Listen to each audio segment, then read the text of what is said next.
ಹಾಗಾಗಿ 1,33,000 ಸಾಲದ ಮಿತಿ, ಕಾರ್ಡ್ ಮಿತಿ ಫಿಕ್ಸ್ ಮಾಡಿ ಅವನಿಗೆ ಕಾರ್ಡ್ ಇಶ್ಯೂ ಮಾಡೋದು.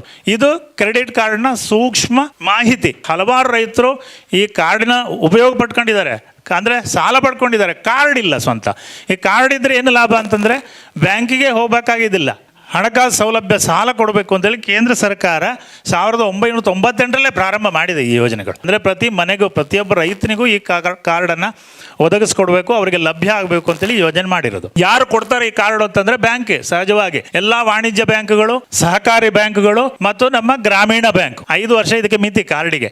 KCC Kisan credit card. Credit card ಅಂತಂದರೆ ರೈತರಿಗೆ ಬೆಳಿಲಿಕ್ಕೆ ಬಿತ್ತನೆ ಬೀಜ ಮತ್ತು ಗೊಬ್ಬರಗಳು ಮತ್ತು ಕೀಟನಾಶಕ, ಕ್ರಿಮಿನಾಶಕ ಇದರ ಅವಶ್ಯಕತೆ ರೈತರಿಗೆ ಬೇಕು.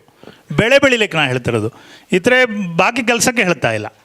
ಜಮೀನು ಏನಿದೆ ರೈತನಿಗೆ, ಅಥವಾ ಸ್ವಂತ ಜಮೀನು ಇಲ್ಲ ಅಂದರೆ ಭೋಗ್ಯಕ್ಕೂ ಮಾಡ್ಕೊಂಡಿರ್ಬೋದು, ಇನ್ನೊಬ್ಬರ ಜಮೀನನ್ನು ಆಧಾರ ಮಾಡಿಕೊಂಡು ಬೆಳಿಬೋದು. ಬೆಳೆ ಬೆಳಿಬೇಕು ಅಂತ ಹೇಳಿದ್ರೆ ಹಣದ ಅವಶ್ಯಕತೆ.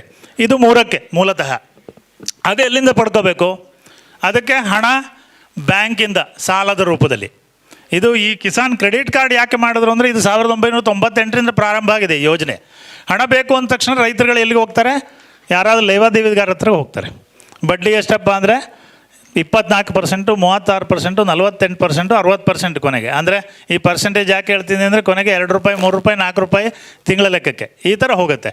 ಅದಲ್ಲ, ಇದಕ್ಕೆ ಹಣಕಾಸು ಸೌಲಭ್ಯ ಸಾಲ ಕೊಡಬೇಕು ಅಂತೇಳಿ ಕೇಂದ್ರ ಸರ್ಕಾರ 1998ರಲ್ಲೇ ಪ್ರಾರಂಭ ಮಾಡಿದೆ ಈ ಯೋಜನೆಗಳು. ಇದು ಹಳೆಯದು, 25 ವರ್ಷ ಹಳೆ ಸ್ಕೀಮ್, ಇದು ಹೊಸ ಯೋಜನೆ ಅಲ್ಲ. ಆದರೆ ಇದನ್ನು ಪುನಃ ಈಗ ಯಾಕೆ ಪ್ರಚುರಪಡಿಸ್ತಿದ್ದೀವಿ ಅಂದರೆ ಇಷ್ಟು ವರ್ಷದಿಂದ ಈ ಯೋಜನೆ ಇದ್ದರೂ ಕೂಡ ಎಲ್ಲ ರೈತರಿಗೆ ಇದು ತಲುಪಲಿಲ್ಲ. ಇನ್ನೂ ಬಹುಶಃ ಒಂದು 5% 10% ರೈತರಿಗೆ ಇದು ಇನ್ನೂ ತಲುಪಲಿಲ್ಲ. ಅವರಿಗೂ ತಲುಪಿಸ್ಬೇಕು ಅನ್ನೋ ಉದ್ದೇಶಕ್ಕೋಸ್ಕರ ಈ ಪ್ರಚಾರ ಕೇಂದ್ರ ಸರ್ಕಾರದಿಂದ ಕಿಸಾನ್ ಕ್ರೆಡಿಟ್ ಕಾರ್ಡ್ ಬಗ್ಗೆ, ಜೊತೆಗೆ ಘರ್ ಘರ್ KCC ಅಭಿಯಾನ ಅಂತೇಳಿ, ಅಂದರೆ ಪ್ರತಿ ಮನೆಗೂ, ಪ್ರತಿಯೊಬ್ಬ ರೈತನಿಗೂ ಈ ಕಾರ್ಡನ್ನು ಒದಗಿಸ್ಕೊಡ್ಬೇಕು, ಅವರಿಗೆ ಲಭ್ಯ ಆಗಬೇಕು ಅಂತೇಳಿ ಯೋಜನೆ ಮಾಡಿರೋದು.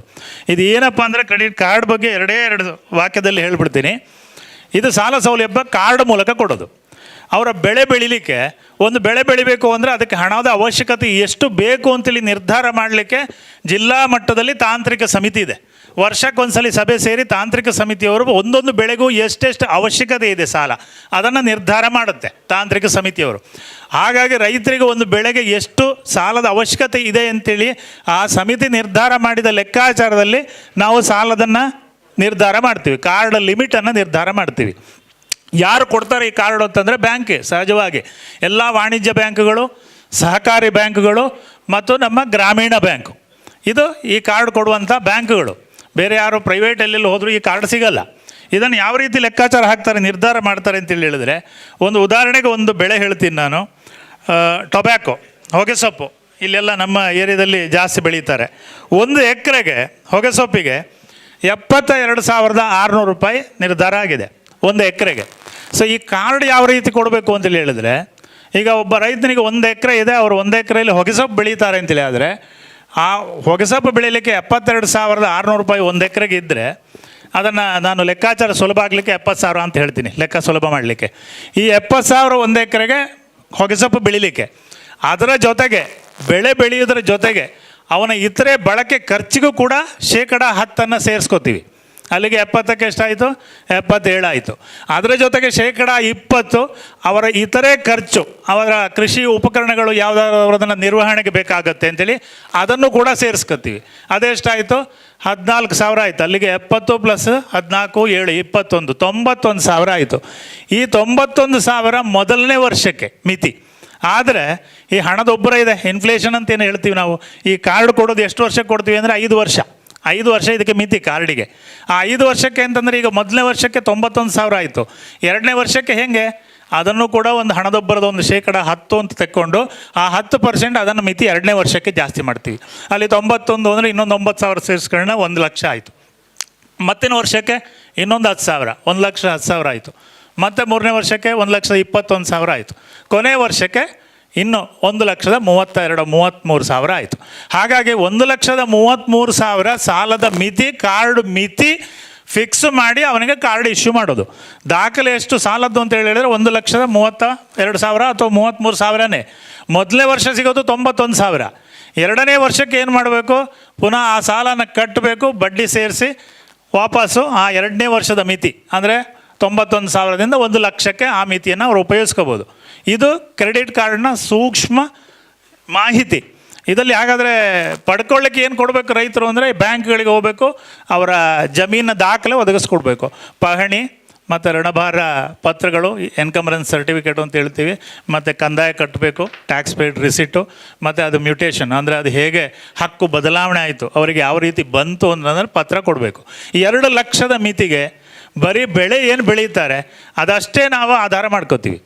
2,00,000ದ ಮೇಲಿನ ಮಿತಿಗೆ ಅವರು ಜಮೀನನ್ನು ಅಡಮಾನ ಮಾಡಿ ಕೊಡಬೇಕಾಗುತ್ತೆ ಬ್ಯಾಂಕಿಗೆ.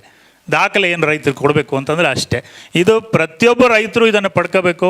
ಯಾವ ರೈತರು ಕೂಡ ಹಣಕಾಸಿನ ಅವಶ್ಯಕತೆ ಒದಗಿಸ್ಕೊಳ್ಲಿಕ್ಕೆ ಆಗಿಲ್ಲ ಸ್ವಂತ ಅಂಥವರು ಬ್ಯಾಂಕಿಗೆ ಬಂದು ಈ ಸಾಲ ಪಡ್ಕೊಂಡು ಸಾಲದ ಜೊತೆಗೆ ಕಾರ್ಡು, ಇಷ್ಟು ನಾ ಹೇಳಿದ ಮೇಲೆ ಏನು ಅಂತಂದರೆ ಹಲವಾರು ರೈತರು ಈ ಕಾರ್ಡಿನ ಉಪಯೋಗ ಪಡ್ಕೊಂಡಿದ್ದಾರೆ, ಅಂದರೆ ಸಾಲ ಪಡ್ಕೊಂಡಿದ್ದಾರೆ, ಕಾರ್ಡ್ ಇಲ್ಲ ಸ್ವಂತ.